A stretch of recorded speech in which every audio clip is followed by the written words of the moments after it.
नमस्कार दोस्तों, AB classes YouTube channel में आप सभी का स्वागत है। आज का सब्जेक्ट है थर्मल इंजीनियरिंग फर्स्ट और इस सब्जेक्ट के पहले चैप्टर के आज हम लोग ऑब्जेक्टिव क्वेश्चन की प्रैक्टिस करेंगे जो है ऊर्जा के स्रोतों पर आधारित। आपको समझने के लिए सिर्फ वीडियो पूरा देखना है, जो मैं समझाऊंगा उसको ध्यान से सुनना है। तो चलते हैं, स्टार्ट करते हैं। तो पहला क्वेश्चन मैं यहां पर समझा रहा हूं, आप ध्यान से सुनेंगे। सबसे पहले क्वेश्चन में लिखा हुआ है निम्न में से कौन सा परंपरागत ऊर्जा स्रोत नहीं है। सबसे पहले हमें क्वेश्चन को समझना होगा कि क्या पूछा गया। कई बार इंग्लिश और हिंदी में कंफ्यूजन हो जाती, तो यहां पर जो लिखा परंपरागत ऊर्जा स्रोत नहीं है, या बोल सकते कन्वेंशनल एनर्जी सोर्स नहीं है।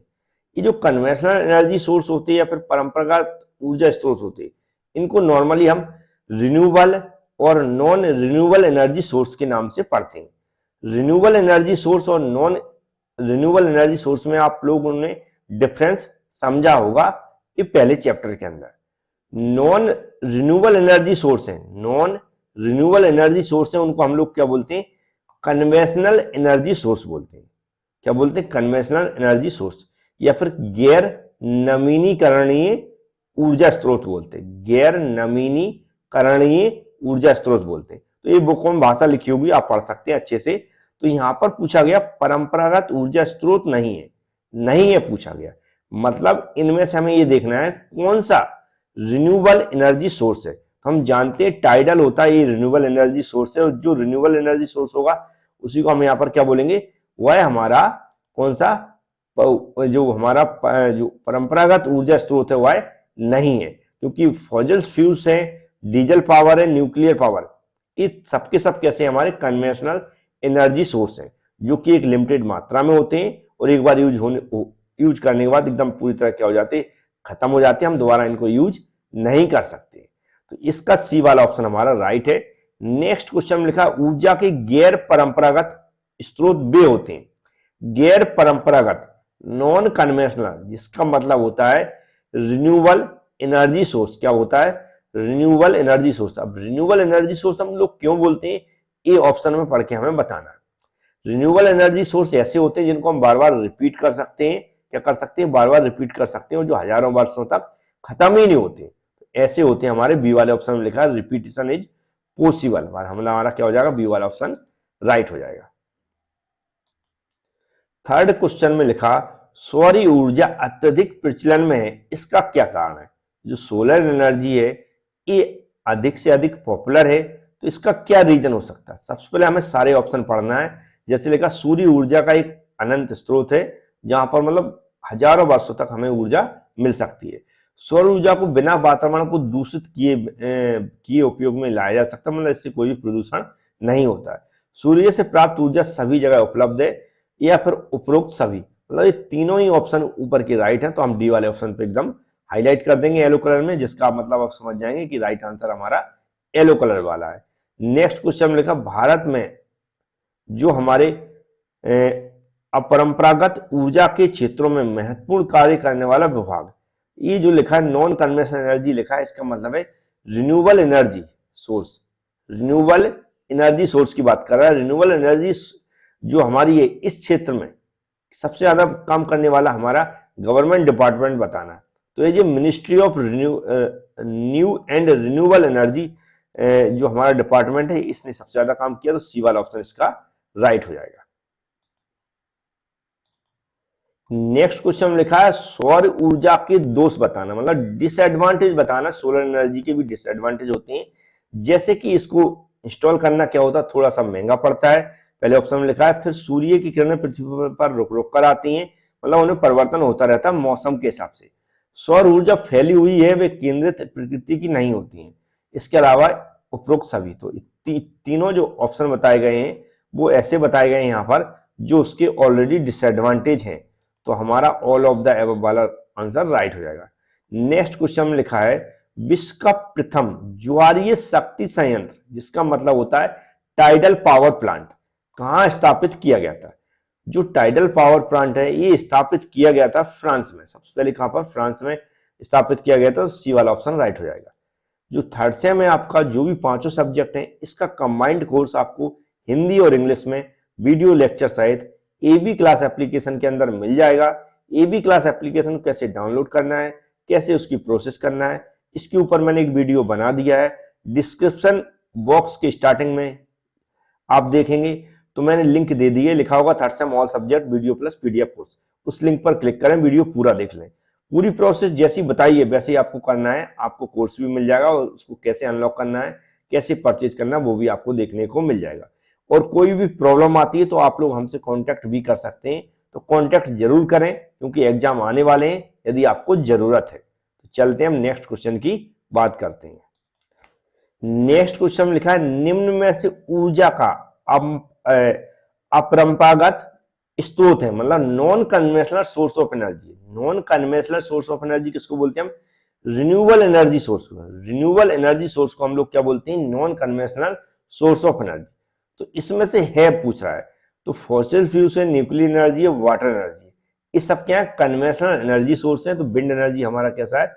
रिन्यूएबल एनर्जी सोर्स है, या फिर क्या क्या बोल सकते हैं? नॉन कन्वेंशनल एनर्जी सोर्स है। तो हमारा ए वाला ऑप्शन राइट हो जाएगा। निम्न में से ऊर्जा का अपरंपरागत स्रोत नहीं है, क्या पूछा गया? नहीं है, मतलब यहां पर हमें बताना कौन सा यहां पर हमारा नॉन रिन्यूएबल एनर्जी सोर्स है। नॉन रिन्यूएबल एनर्जी सोर्स के बारे में बताना है तो हम जानते हैं wind energy, solar energy, biomass, ये हमारे रिन्यूएबल एनर्जी सोर्स हैं। तो फॉसिल फ्यूल्स बचा हुआ है, तो हमारा बी वाला हमारा क्या हो जाएगा? नॉन रिन्यूएबल एनर्जी सोर्स, मतलब हमारा नॉन कन्वेंशनल एनर्जी सोर्स हो जाएगा। क्वेश्चन नंबर 9 में लिखा हुआ है, जो हमारा टाइडल पावर प्लांट है, ज्वार शक्ति संयंत्र, के लाभ बताना है। तो यहाँ पर एक मतलब इंपॉर्टेंट जो हमें बेनिफिट दिख रहा है, बी नंबर पे लिखा है, these plants are pollution free, मतलब इससे पॉल्यूशन फ्री रहते हैं, प्रदूषण नहीं होता। तो बी वाला ऑप्शन इसका राइट हो जाएगा। नेक्स्ट क्वेश्चन में लिखा, निम्नलिखित में से कौन से ऊर्जा स्रोत नवीनीकरणीय योग्य स्रोत नहीं है, मतलब रिन्यूएबल एनर्जी की योग्य नहीं है, रिन्यूएबल एनर्जी सोर्स नहीं है। ऐसा क्वेश्चन का मैंने बताया था स्टार्टिंग में, पूछने का तरीका इस तरह होता है कि आप कंफ्यूज हो जाएंगे। तो वो हिंदी में भी बहुत सारी भाषाएं मतलब अपने अपने हिसाब से लिख देते हैं। जैसे यहाँ पर क्या लिख दिया? नवीनीकरणीय योग्य। अभी तक क्या चल रहा था? परंपरागत और अपरंपरागत, और कन्वेंशनल और नॉन कन्वेंशनल। यहाँ पर उसने रिन्यूएबल सोर्स का यूज कर लिया, इसलिए मैं वहां पर बार बार बता रहा था कि रिन्यूएबल एनर्जी सोर्स किसे बोलते हैं, नॉन रिन्यूएबल एनर्जी सोर्स को कब बोलेंगे। तो क्वेश्चन को भी समझना जरूरी है। तो जो पूछा not are renewable energy source, इनमें से बताना है, क्योंकि विंड एनर्जी क्या रिन्यूएबल एनर्जी सोर्स है, सोलर एनर्जी भी रिन्यूएबल एनर्जी सोर्स है, बायोमास भी क्या रिन्यूएबल एनर्जी सोर्स है, लेकिन कोल हमारा रिन्यूएबल एनर्जी सोर्स नहीं है। तो हमारा बी वाला ऑप्शन राइट हो जाएगा। नेक्स्ट क्वेश्चन में लिखा है, बायोगैस को प्रभावित करने वाले कारक कौन से? जो बायोगैस है उसको ऐसे कौन कौन से फैक्टर हैं जो अफेक्ट करते हैं? तो हमारा पीएच का प्रभाव होता है, टेम्परेचर भी होता है, absence of air and oxygen. तो हमारे सभी जो ऊपर एबीसी लिखे तीनों ही इफेक्ट करते हैं। तो हमारा कौन सा? डी वाला ऑप्शन है, ये हमारा राइट हो जाएगा। इसको मैं हाईलाइट कर देता हूं। नेक्स्ट क्वेश्चन में लिखा है, बायोगैस के लाभ, मतलब एडवांटेज ऑफ बायोगैस। बायोगैस के क्या क्या एडवांटेज हो सकते हैं? तो धुआं तथा गंध कम निकलती है इससे, CO2 का संतुलन बना रहता है, इसके अलावा वनस्पति पदार्थों के दहन से राख बनती है जो खाद के रूप में उपयोग होती है। तो इसके हिसाब से देखें तो एडवांटेज निकालना चाहें तो तीनों ही हमारे एडवांटेज ऊपर की, तो हमारा डी वाला ऑप्शन राइट हो जाएगा। ये जो एडवांटेज है, डिसएडवांटेज, जहां पर भी जो फैक्टर्स हैं, इस तरह के यदि पॉइंट आपको याद रहेंगे तो कई बार जब थ्योरी आप लिखेंगे उस टाइम भी ये काम आ सकती है।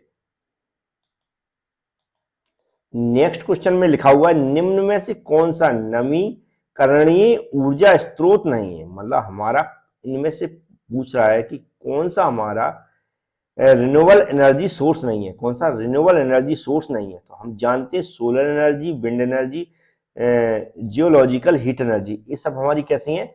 रिन्यूएबल एनर्जी सोर्स है। तो हमारा न्यूक्लियर एनर्जी हमारा ये हमारा रिन्यूएबल एनर्जी सोर्स नहीं है। तो इसको मैं हाईलाइट कर देता हूं, मतलब आंसर हमारा इस क्वेश्चन के अकॉर्डिंग ए वाला सही हो जाएगा।